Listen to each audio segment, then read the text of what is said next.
This podcast is sponsored by nobody. Hey dudes, welcome to Splat from the Past, the only 80s themed horror sci-fi show where things could get totally radical. Now today is my 1600th interview, and I just cannot wait. I will be talking to, in her podcast debut, Tracey Crisp. Tracey is a gorgeous, sexy, vivacious blonde woman who was in the 1967 classic Casino Royale, celebrating its 55th anniversary, in which she was a redhead in that movie, but she's really a blonde. She was the blonde in The Projected Man, The Sandwich Man, Press for Time, Toomorrow with Olivia Newton-John in her first movie, that notorious cult classic. She was also in Inspector Closeau. She got to be directed by Ridley Scott and Adam Adamant Lives, one episode of that British series.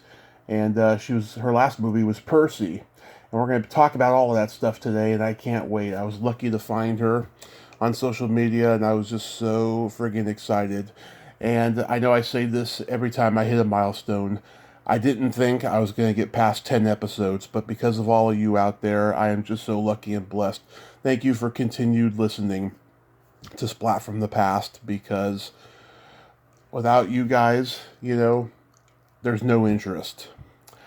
Now, real quick, I just want to bring up, I saw Clerks 3 last night, and I was really disappointed, to be honest with you. I cried a lot. I could not enjoy the hilarious jokes in the movie because of the drama in between. It's just a really sad movie, and I hope this is not the way Kevin plans on retiring the franchise.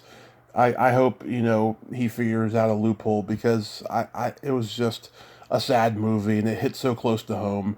The arguments between Dante and Randall were so similar to the ones I had after I had my car accident, that I just could not enjoy the movie. But I hope at least Kevin's got something good coming up for Mallrats 2. Let's hope. So that's my review on Clerks 2. So yeah, here is my interview with Tracey Crisp, 1600th interview. Hello. Hey, Tracey, welcome to the show. How are you today? I'm good. How are you? And it's so nice to speak to you. I am just spectacular. This is such a great honor. Thank you for taking the time today. And you're, by the way, my 1600th guest. Oh, thank you. So it's another sort of situation like Casino Royale, an anniversary. Yes, we're doing a double celebration today. Okay, well, cheers to us. And I want to thank you for finding me, because I've been lost for a while. Yeah. And that's why I took to writing. I finished my memoir. Wonderful. Because I figured that if I get that out and about, people would then have their memories refreshed with my name. And plus it also introduces me to my family in England that I did leave. Unfortunately, I made a few mistakes after my mentor, my first mentor who found me. He passed, so I didn't have anyone to guide me, and I was really seriously very much a blonde then. I really just followed a different path. So, but I certainly, when I put things together for you, I couldn't believe how many reviews I had, all of them being great, and things I just didn't even realize until now. So thank you, Tommy, for all of this. My pleasure. You've given me a lot to think about. My pleasure. I love to keep people busy. So, going back in time, did you gravitate toward acting early on in your childhood? Well, I think it was there. I used to put on little shows for my parents, and I'd make up little playbills and things like that. And I had two older sisters, so I gave them names, and I gave them crazy names because of the situation. I was Vera Ellen, if you ever remember who she was. Yeah. And one sister was John Derrick, who wound up marrying Bo Derek many years later. Yeah. And my oldest sister was, I can't remember the one I gave her, but, you know, we all had these names, and we put on little shows. So I think it was there. I didn't I'm not one of those that would say, I always want you to be an actor. Mm-hmm. But it was there, and when I got discovered, I apparently fell into it correctly. You know, I mean, I had other difficulties in my life, which were personal, but having that come along, I was discovered on a roller coaster and at an amusement park, and right in that park, Helen Mirren was working as a barker at that time. Wow. And she went on, I know, and she went on to have this she had a mediocre career until her 40s. Yeah. And then everything busted loose for her then, and she always said she preferred it that way instead of when you were young. Because she was right, because I can see the mistakes I made being young personally, not that sort of altered a lot of things.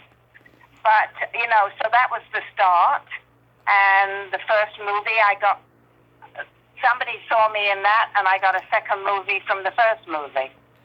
And, you know, I did a lot of BBC and ITV. I did a 2-year stint in the West End, which is the equivalent of Broadway and the largest theater in the West End, and we ran for 2 years. So I've done every aspect of the whole situation of being an actor.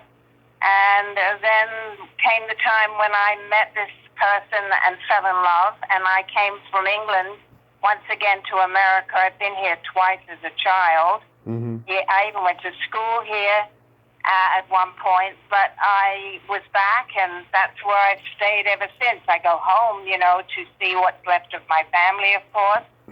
But, you know, it did put a sort of a capper on my career. I did some nice things here, but nothing that was so brilliant. What part of England are you from? My career. What part of England are you from?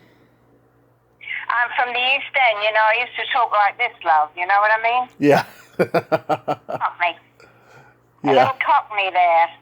You know, but the first thing they said to me is, you know, you don't look like that. You have an upscale look. You have to get rid of the Cockney. And I did all the post-thinking for Tommy Steele movie because the girl wasn't Cockney, but she looked right. I didn't. And so I did her post-thinking for that movie. So I did that as well. But, you know, I sort of have an in-between accent most of the time here because of being in America a lot longer. And, you know, I've done things like the last movie I did, I played a man. It took 3.5 hours for that. I have all the pictures, and we had a photographer there taking all the makeup situations that changed me from a woman to a man. And I was the only girl to go on a British delegation it was called Czechoslovakia then. And that was great with Michael Powell, who did the Red Shoes, and you know, a couple of very interesting people. That was a great trip. And, you know, very diversified roles. And I think with Toomorrow, it's sad about Olivia Newton-John. Yeah. But she did not want to promote that movie because when she finished it, and we had Harry Saltzman and the giant producer in America of music being a producers behind the scenes, she didn't like the end result, so she would not promote the movie. And that was not helpful to any of us. Yeah. And I got a review that said, you know, they lined up all the women, the girls that were in it, and then at the end they said, and Tracey Crisp, who plays a university professor, I'd go to evening classes to be taught by her anytime she cares to enroll me. You know, those were the kind of reviews I would get all the time, physically and my acting ability. So apparently I did do pretty well in that department. So, and I covered a lot of things. Casino Royale, the premiere, I was introduced to the Royals, but I didn't get to meet Queen Elizabeth, which now is even sadder because she's gone. But I did get to meet Princess Alexandra and her husband, and they stopped and lingered, and we chatted, which was lovely. I have photos of that. So I have all these photos. That's why I asked you about the podcast. Yeah. Because I took some of them out. But, maybe in the future we can do something like that. Absolutely. So, because I have proof of the pudding, put it that way. Yeah. Things I'm telling you. And I'm probably telling you too much and talking too much because I'm a little nervous. It's okay. I've never done this. It's okay. I'll ask questions. I did want you to know with your bawdy sense of humor that I really think the world of you because you're the guy that found me. Oh, my pleasure. My pleasure. Again. Yeah, I had a couple of emails. One that used to live in my, because I lived in council flats. That's, like for the poor people when I grew up. And one of the kids, when they used to pick me up to go to do the first movie, they'd send the Rolls Royce and Patty the chauffeur, and all the kids would run behind the Rolls Royce as we were pulling out. And he was one of the kids, and he said, "Are you the girl that lived at Priory Court?" And I said, "Yes." And he said, "Well, I thought you were. That's why I emailed you." So that was another nice thing. Somebody, and I had fan letters, and I've had a few fans send me emails if they found me. But you really found me because I would not have known about all my reviews that my mother put in a scrapbook because you close the book and you don't look at it. So I took them all out. Excuse me, I'm losing my voice. I don't talk that much anymore, I guess. And when I took them out, I was absolutely floored because, I didn't realize that the reviews I had, it might have changed my mind. I might have stayed in England, even though I thought I fell in love. And, when John Huston says something, Tracey is far too big for small parts. After I worked with him, but he invited me to his house in Galway Bay when we were shooting in Ireland. We were supposed to be in Scotland, but he had a home there. And nobody else was invited, so I turned him down, and I think that was probably the biggest mistake I ever made. Oh. So how did you get cast in Casino Royale? How did I what? How did you get cast in Casino Royale? I was a spy, and I played a lot of bad girls, which is actually fun. Yep. And supposed to be the daughter of Deborah Carr. She had a few daughters in that, the spies. And we were out to get the James Bond, that's David Niven, because ours was the spoof of the best story that he ever wrote. I was glad they made the next one with Craig, they needed to make it in its entirety, the way it was. But we had a ball. I worked with William Holt and Charles Boyer. Yep. John Huston was there, and he also directed me. And it was just a hoot. But when I turned him down, it was a long weekend, and I didn't go to the house. Everything changed. He no longer took me on adventures with his secretary, Gladys Hill. He used to stop shooting and come and go, "Tracey, come with me," and we get in the car and we go to Una Guinness's castle or something. And he was very different. I think maybe that was very telling. Yeah. Because later on we get to the situations where women were complaining, quite recently, I'd say before the pandemic, women were pointing at guys who were doing them wrong. And that may have been in the back of my mind. I was away from home. We didn't have cell phones then, or couldn't get in touch with my parents to say, what should I do? Yeah. And I made a decision, and most of my decisions that I made on my own, I can honestly say were not the best, I don't think, at this point. Yeah. So, were you a James Bond fan? Oh, yes, and I think we all love Sean Connery. Yeah. It's sort of, most people still feel that way about him, and I would love to have met him. He looked a bit like my dad, and my dad's dad, my grandfather, was from Scotland, so there was that kind of same type, but I think I thought Daniel Craig, I think he's a very good actor, so I thought he did a good job, but I think we all lean towards Sean. Oh, I definitely do. Yeah, I think that the humor of James Bond has been taken away, and a lot of people point the finger at Mike Myers for doing the Austin Powers movies because of it. I think it's not too far off. I just don't think the franchise is as good No, as it used to be. Hmm. you always get the beginners, for everything, and sometimes it's better left alone, Yeah. because they sort of stir up the pot. But, you're not going to ever have a world without a Guinness. You're not. And Yeah. it's like a lot of people, I always thought, that maybe they didn't want to talk to me about Casino Royale because we did the spoof. I don't think they realized we had this enormous cast of people, Peter Sellers, people that were fantastically great people as actors. And so even though we were messing around with the script, we were having a great time and working with solid professionals, so Mhm. that in itself is worth everything. So my recollection of that, the only disappointment for me was the fact that he invited me to his home and I didn't really know what the hell to do. I was very young Mhm. and I had, a lot of guys chasing me around a desk before I got discovered when I went to work at 15. I left school at 15 because I was bullied by girls at school. I was a little chubby then Mhm. and they continually bullied me and I couldn't wait to get out of that school. And, when I went to work and I started to, somehow you just start to become like the swan, Yeah. the little chubbiness falls away somehow if you're lucky, and it did for me. And I worked for two solicitors and I was chased around the desk every day. It was a part-time job, so I left. But all these things go through your mind when someone invites only you from that whole cast to Mhm. go to his home. I would love to have seen the home, Yeah. but I was nervous. I was very nervous about it. All the other girls that were like the similar parts to mine, Yeah. they were not. No one was included. And when I went to David Niven, who was the delight to work with, Mhm. he said, "No, I'm going back to Switzerland for the long weekend." Then I went to see Deborah Carr, and she said, "No, I'm going home to Peter in England for the long weekend." So I don't know who's going, but we're not. Mhm. And I knew none of the girls were going, so I had to make a decision.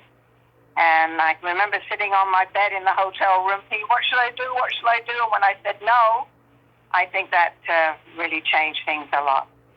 What was Deborah I Carr did like? see him years later because I lived on Central Park South with my first husband, Mhm. and he was going into one of the hotels there, and he was sitting in a wheelchair, and he did not look the best for wear. Oh. And I couldn't get to him before they wheeled him in, so I called the hotel, and I said I was his daughter, who was on the set when we were shooting in Ireland.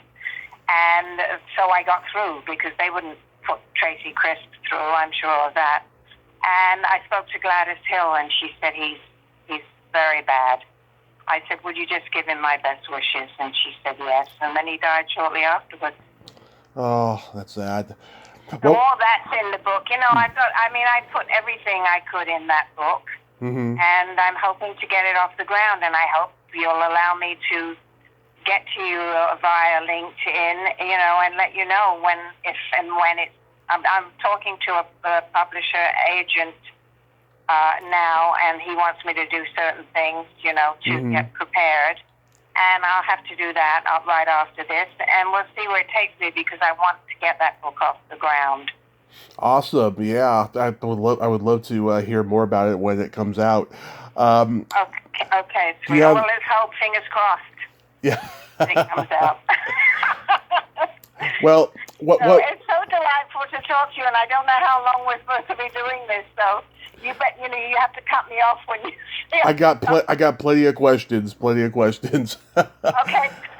So what was More at me. Okay, what was Deborah Carr like? She was a little austere, Mhm. I have to say. She was quite beautiful. She was in her maybe mid-50s,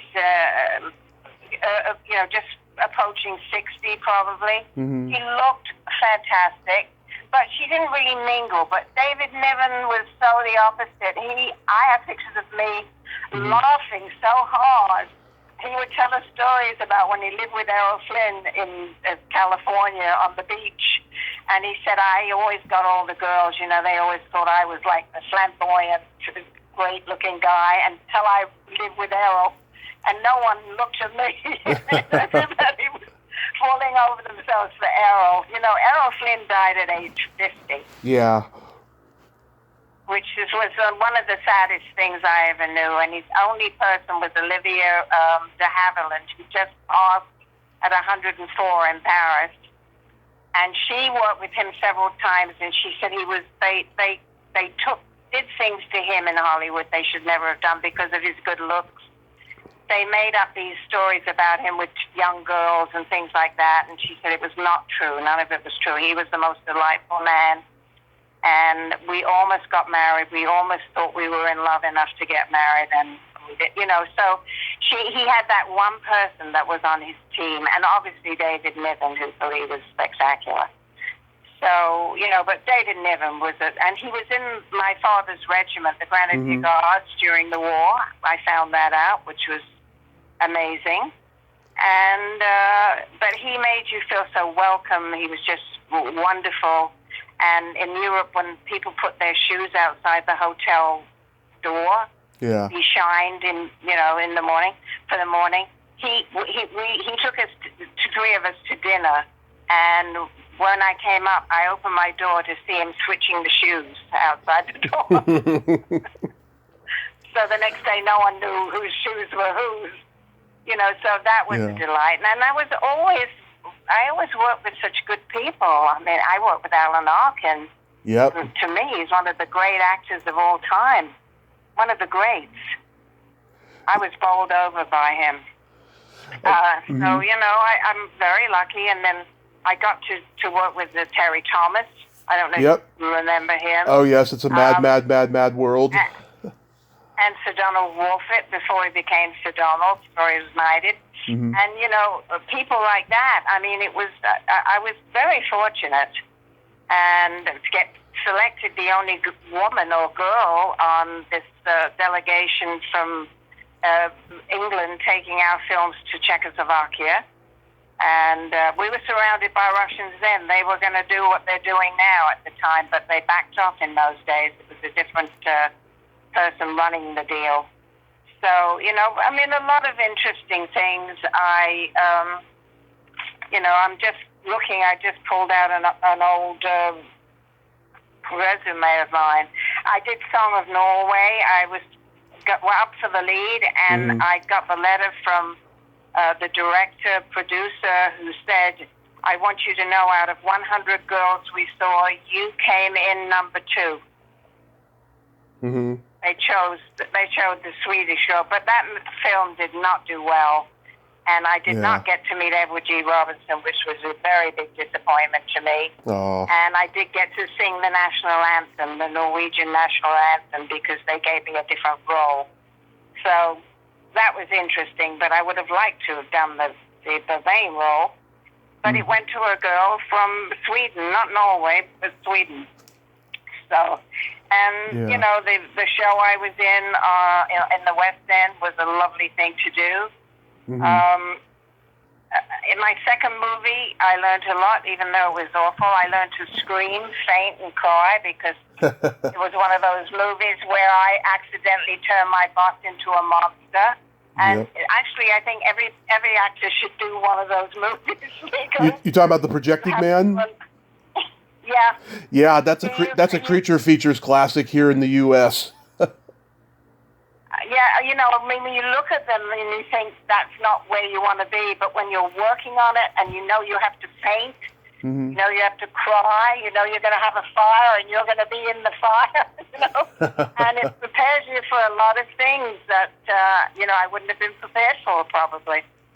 You know, so I mean, I really had a very good career. I did fall in love, and we were married for quite some time. He was a genuinely lovely guy, but his family turned their back on me when he died and left me all alone. So I'm still not happy because I knew Tommy Hilfiger at that time, and my stepson, I think he just did something, because when I tried to get in touch with Tommy, he gave me, the first letter was terrific, and then I never got any replies since then. I think I don't know why he hated me so much, but, you know, some people do. You know, there was a time in my life with that husband and that son that were great, but all of a sudden he changed, and who knows why? I don't know why. And I never got, there was no will, he told me at the end, and that I can't prove. So I had a friend working on that one. So I've had a lot of situations, you know, and then I've always, you know, lately when I said, just write your book, because now you seem to be lost, and I was never lost before. And I got that done during the pandemic. I started it before the pandemic, but I finished it then. Yeah. And the publisher I had then disappeared. I don't know what happened, but with the pandemic, you don't know, half people I used to know are not in my life anymore, mainly because of that. And I just think that I did the right thing, even though she was not there to do what she said. You have a story to tell, she told me. But you know what? I have to follow this lead now from a friend who gave me the name of this man. He may be the one that I need. So I think that would help greatly to get me back into some kind of recognition of the career I've had. Absolutely. I would like to continue if I can. Why not? Oh, yeah. I mean, everyone's writing a book. Everyone's making a comeback today. I mean, if you can do it, anybody can. Well, that's a lovely thing to say. Thank you, Tommy. Absolutely. Tell me about working. What do you do with this? Oh, go ahead. I want to know your question. Sorry. Oh, okay. Go ahead. Tell me about Ridley Scott, because you worked with him early on in his career. I did, yes, and it was very early. So, and I would love to work with him again, because you know he gets accolades for his work.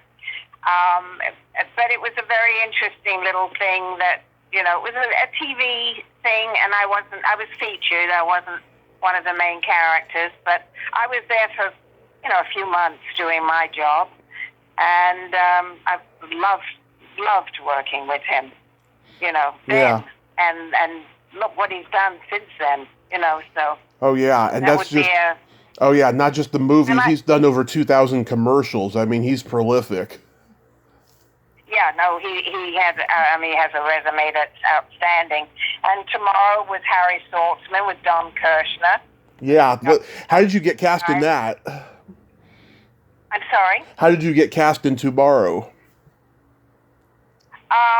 I auditioned for that, and I got it, and I got great reviews. I played a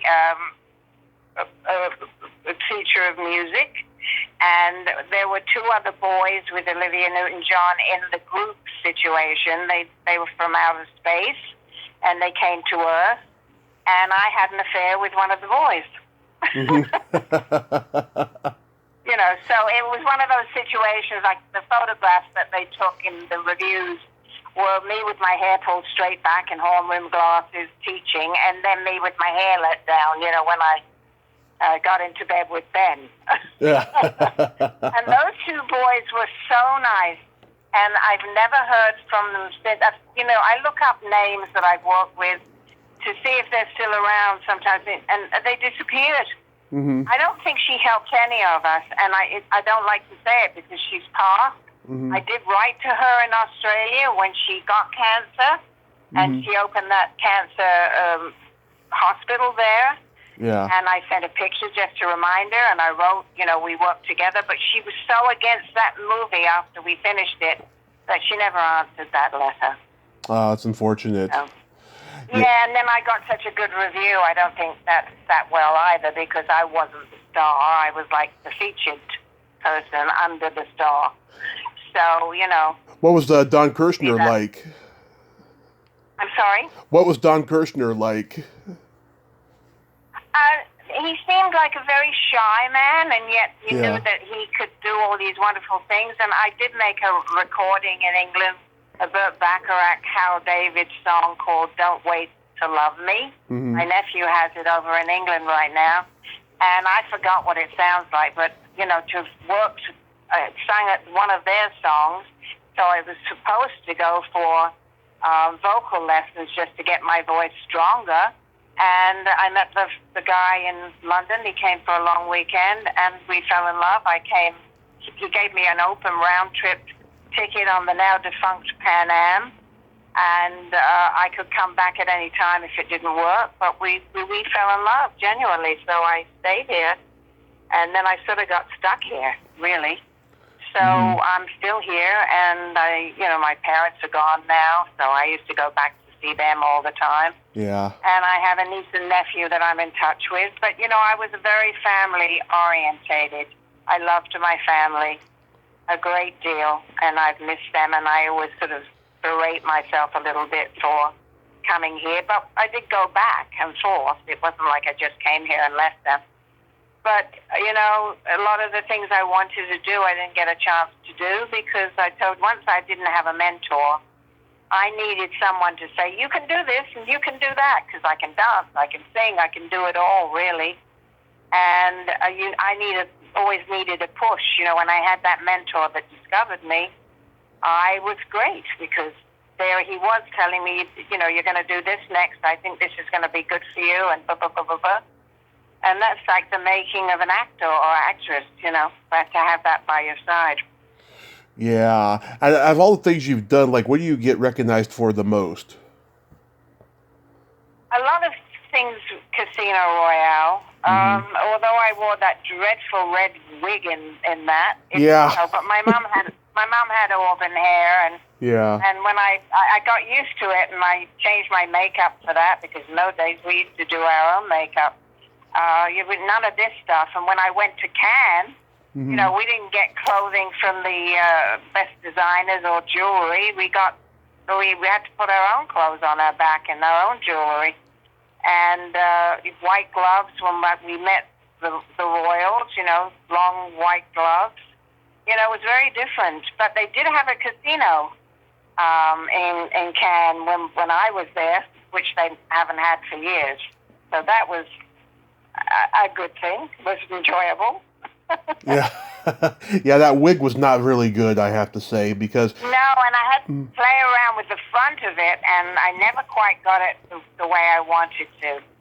I looked good in it. I sort of liked me with the darker hair, over the blonde, but it just was... they really didn't go all out for the wigs for any of the girls that were supposed to be Scots, but they really were French. I had to speak French in the movie. We were French spies, but we were hiding that from Sir James Bond, David Niven, because we were out to get him. And she falls in love with him, Deborah Carr in the movie. So we had to try to get her in the end too. But my little bus that I bussed all the girls in, it got blown up. Once that bus goes in that movie, I'm gone. Yeah, I think Woody Allen is hilarious in it when he's going to be shot by the firing squad. He's like, "Hey, come on!" I think that was one of the great things he did in his career, much more so than a lot of. everybody. And he hated it too. And he hated it. Yeah, absolutely hated it. It was crazy, and but because he was really like the little nervous. Idiot that I guess that's probably why he hated it, because he thinks of himself as being extraordinary, so yeah. I guess that was it. But I agree with you. I thought that that was a super duper role for him. Did you attend the premiere for the movie?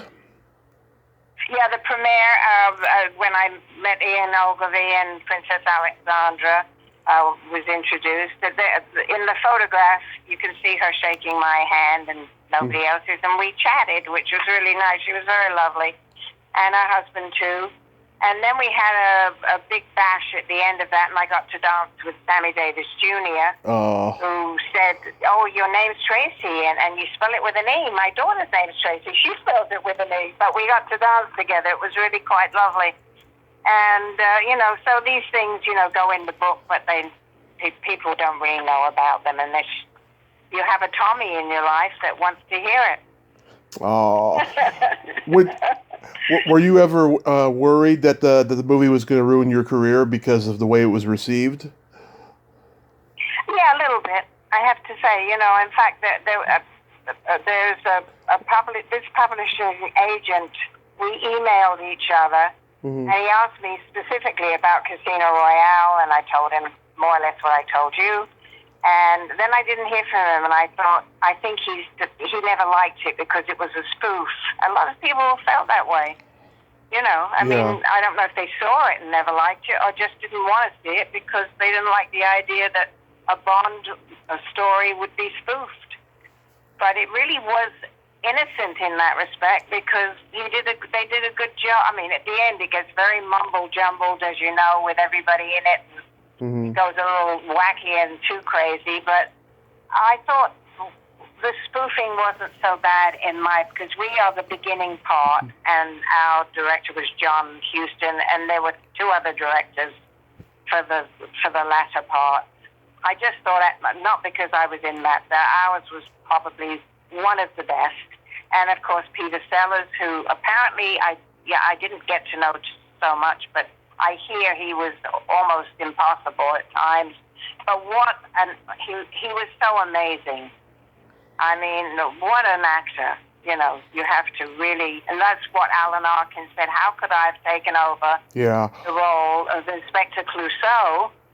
What was I thinking when Peter Sellers says, can't do it anymore, I had enough, and Yeah. quit. I was only grateful because I realized what a great actor he was when I had a couple of scenes with him. And he knocked me out. And I had not seen the Kaminsky thing with the other guy that wins all the awards. I couldn't understand why Alan Arkin didn't win an award. It was all Michael Douglas, winning the TV prize. Yeah. But he finally retired. He's not doing. He retired in the end. But he was one of the greats, and I think it was the guy that played. I'm trying to think of the guy that had a TV series. I'm trying to remember the name of the TV series, but he said he accepted an award for an Emmy or whatever it was for TV, Hmm. and he said, I was lucky. I worked with one of the greatest actors I've ever worked with, and he named Alan Arkin. And I actually stood up and applauded at my house because that's the way I felt about him, working with him. I love Alan And I Arkin. worked with Bud Yorkin. Oh, Mhm. yeah. I'm sorry. Say that again. I'm sorry. I'm sorry. I love Alan Arkin, but he was no Peter Sellers in that role. I mean, Peter Sellers No, was and Inspector he knew it. Clouseau. He said, he didn't, Yeah. when they offered it to him, he said yes. I guess I might have done the same thing, but he said once I was on the set, I said, why did I do this? Yeah. He questioned himself almost immediately, but not close enough to say no. And he did it, and it was a great script, where they had the gold bars in Lindt chocolate wrappers to get out of Switzerland. It was really great, and I was playing a bad girl then. I was one of the girls that took the mask of him, but we had two scenes together, and the one scene when I'm feeding him, I thought was hilarious, and I had such a great time doing that scene with him. Oh, that's great. So I was glad he did it, but you know what? Sometimes you just do the wrong thing, and not every actor, I think most actors will tell you, I did this and I shouldn't have done it. We all fall in a trap, and especially when you're building a career, which is what I was doing at the time, and I cut it off, by coming here. I mean, I did get some jobs, but they were mostly commercials. Mhm. I did quite a few commercials in England. I did the girl that charms the birds from the trees for Trebor Mints. That was pretty nice. Yeah. And I did some good commercials. I did all of Olay Mhm. here, and that was my first big check, because in those days we didn't get paid what they get paid today. Yeah. Very, very different. Mhm. You got any stories about Press for Time? Pressed for Time was Norman Wisdom. Interesting to play with him. Derek Bond, who was considered one of the leading actors in England, was so charming and nice. He played my boyfriend. But Norman Wisdom was so in love with himself, with the slapstick stuff he did. You know, we did the scenes, but sometimes you were just happy to go home, not be watching that all the time. Yeah. You know, and then my role, when they gave me the role at that time, I don't think I quite slimmed down enough, you know, and women are always conscious of that, no matter what era it is. Mm-hmm. And I had to be in a swimsuit or a two-piece, I don't know what it was, and I wasn't happy. But I did it, and it didn't look too bad. I wasn't happy at that point. Yeah, I have a little bit later, a couple of years later, I would have liked it better. I have to give you a compliment. Oh my God, you have a beautiful belly button. Oh, thank you. My navel. Yeah. Oh, I wish I could tell my mom that. What, she didn't like it? She would love that. I would say, no. I mean, like, she always thought she had 3 girls. I was the baby. I came a little later because she had a miscarriage in between my 2 older sisters. But she loved us all, and she would always say, she called me angel face all the time, and she, you know, she'd always say, if I was complaining, she'd say, look what I gave you. Look at the way you look. Why are you complaining? Look how beautiful, you know. And I mean, that's my dad would say, oh, my beautiful daughter. I mean, they were so lovely. They taught us the meaning of the word love and respect and all these things that have gone to hell these days. And, you know, that's who I am. And I start my book with saying I always wanted to be loved, and I was so loved, you know. So I've had it, but I want to continue it, and I like to spread it around this crazy world now.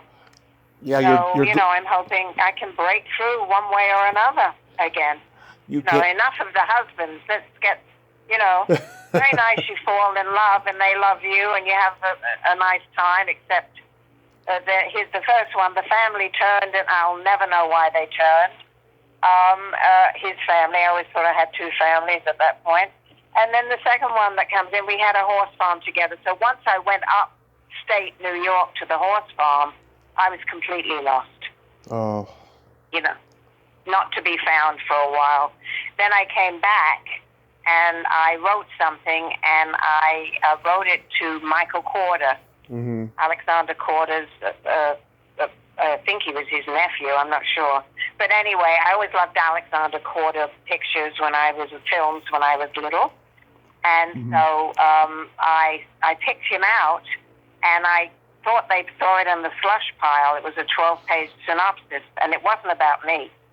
And 2 weeks later, I have the letters. He said, Miss Crisp, I don't like your subject matter, but I do like the way you write.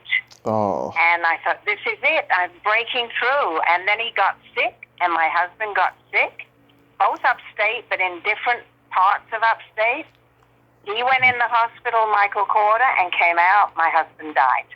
Oh. And by the time I had sold the farm, which I didn't want to keep anymore because of what we had together there, and wrapped everything up and came back to New York, Michael Corder had retired. So I lost him.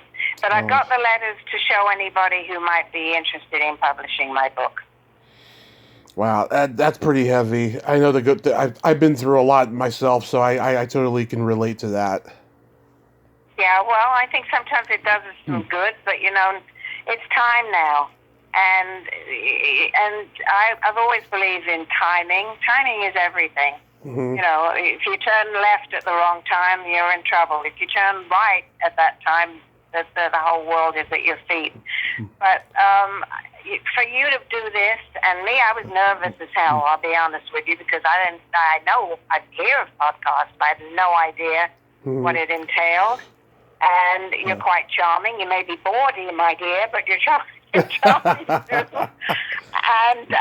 well, that's what you said you were.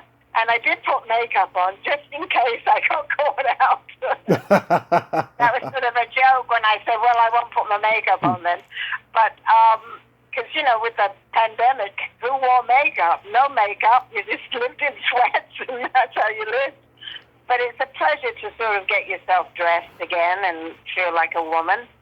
but I think some of these obstacles are good, but I've had enough of them already. I'm ready to go.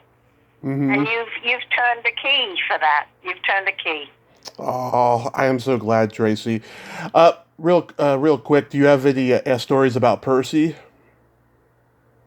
Well, the 3.5 hour makeup was a bit of a drag. It did well in Europe, very well. It was a very crazy movie. I mean, they selected me to play the lesbian because I look so less like a lesbian, and they wanted that. And then when I had the change, because I fell in love with the girl that tested out the penis for Huel, whatever his name was, I can't remember his name now. And she was a dancer, and so I had my boss at the hospital give me a complete change and became a man. Mm-hmm. So it was interesting to do that makeup, and interesting to stand at Heathrow when we went on location, when they took a shot of me at 6 a.m. as a woman, as the girl. I looked terrific. And then the 3.5 hour makeup, the guy with the camera was taking, blow by blow. And then when I finally got released, I had my long hair still out. I didn't have the wig on, but I had the man's face on. And some guy came by behind me. I guess he looked at the back of me and he went, the wolf whistle stuff. Yeah. And I turned around and he went, Jesus Christ, because that's what I look like with the long hair and the mustache and all of that from the side as well. So, but, it was an interesting movie to make. Mm-hmm. And it just failed. It failed badly in America. They turned it away. But I have pictures of it in Brussels where it was a big hit, and it was a sort of hit, not as big as we thought in England, Mm-hmm. but the surrounding countries in Europe, it did well. That's cool. Yeah, Denholm Elliott's in it. Elke Summer, who was in the Pink Panther movie, Shot in the Dark with Peter Sellers. Yeah, well, I didn't get to work with Elke, and Britt Eklund was also in it for, Yeah. They did short things in it, but she seemed very nice. And she was the one that Peter Sellers, he didn't leave her any money at all when they divorced. Yeah. And in the end, he married David Frost. When David Frost, and I was side by side signing autographs with David Frost at a cricket match. Mm-hmm. We were doing that for ourselves, to be like with the public. But he married David Frost's wife after David Frost passed, and she was a very wealthy woman in her own right. So he had plenty of money when he passed. He could have given Britt something, but he didn't. He gave her nothing, and he had a child with her, so.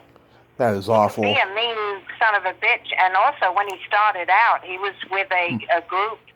I used to imitate them when I was a kid, when I was like 15, I guess, or 14. I put my dad's army duffel on and his boots and a cap, and I'd go up and down our long, narrow hallway in the council flat, and I'd do an Eccles thing, who was part of that cast with Peter Sellers, and my parents would be rolling in the aisles, so, but he was so talented, but I heard, I didn't really get to know him, so I can't say this is true, Mm-hmm. but I heard he was, not a very lovable guy. No. Nasty. Yeah. So, he didn't do things that you felt would be right under the circumstances, but hey, what did he care? He doesn't care what we think, or I think. Well, people ask me all the time, No. like, of all the movies in the world, what movie character do you relate to the most? And I always say Peter Sellers in Being There, because just like that character, yeah. I can say and do the simplest things and influence people, and I don't know how the fuck I do that, but I do. Well, that's why you're doing what you're doing, by the way. And I go out with the intent, even through a pandemic.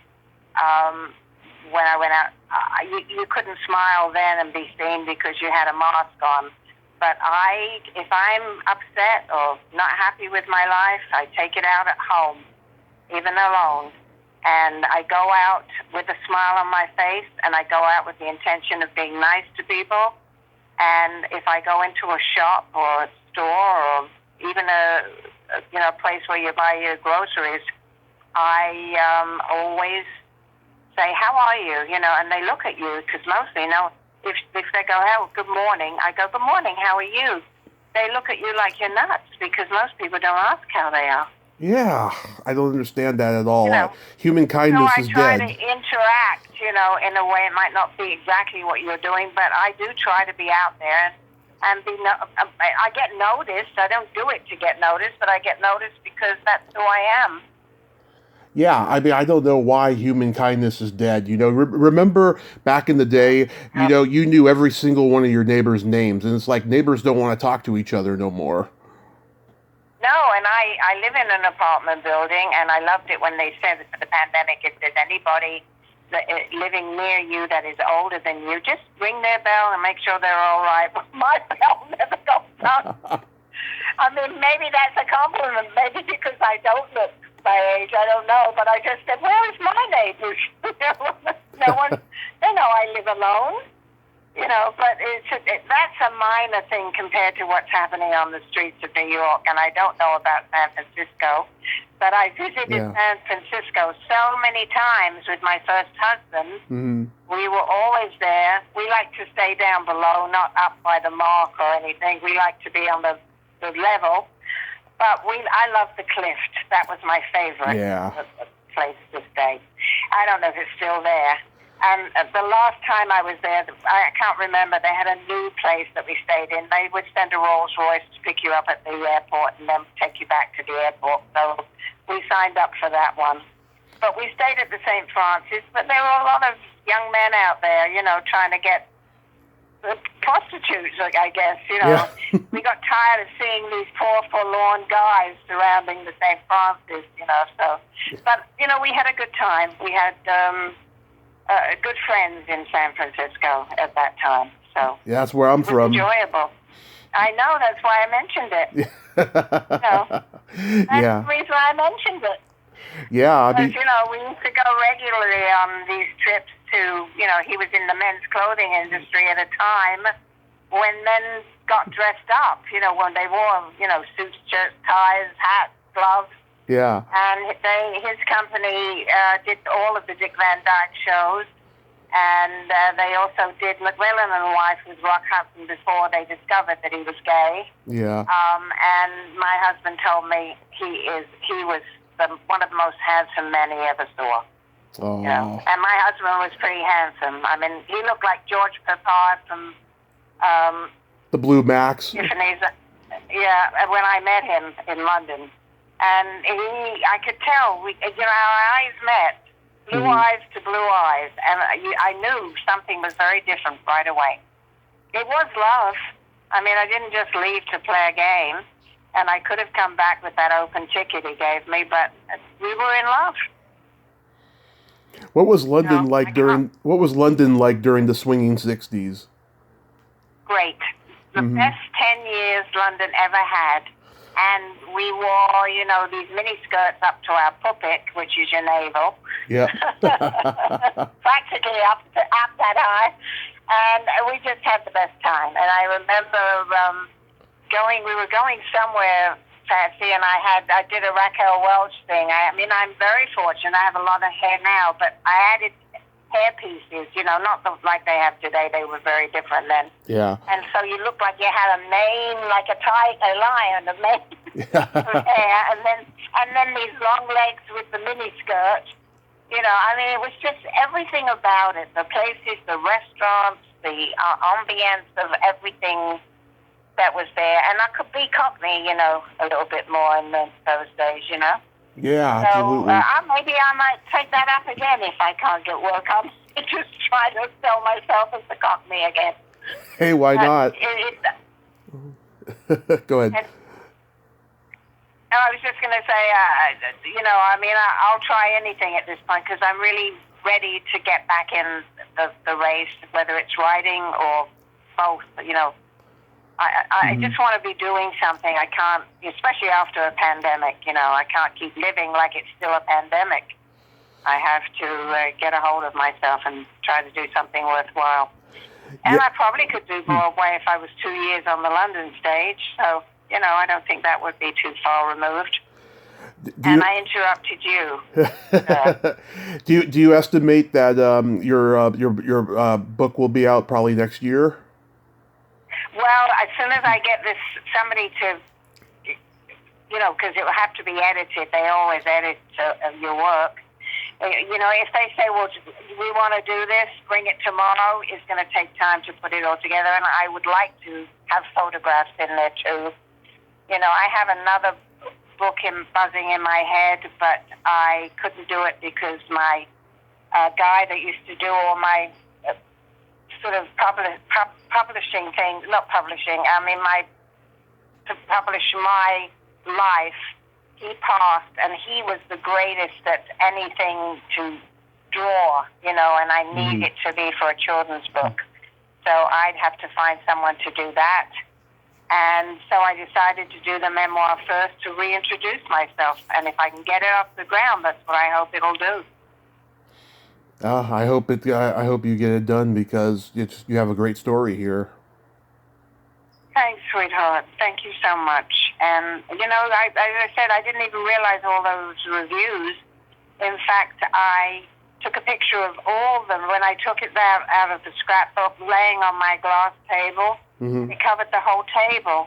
And there wasn't one bad review. That's what got me. I didn't even realize they were shut up in my mom, she carefully put them all in a scrapbook. Mm-hmm. Once you close the cover, you don't look at it again, Yeah. So I put it in a different content. I put it in a place where all the things are clear, and when you open the thing, you can see everything. And because I said to myself, my God, I fell in love, but maybe I wouldn't have left England if I realized I was that talented. Because I got great reviews. Oh, that's awesome. So I have a joke for you. Go ahead. What do you call a boy that doesn't masturbate? Silly? A liar. It is not possible, right? Yeah, it's not possible, I can tell you. Be at that stage in life and not do that. That is funny. I can't wait to meet someone I would like to tell the joke to, if I may. Oh, yes, go ahead, steal it. That is terrific. A terrific joke. I haven't heard one for a long time.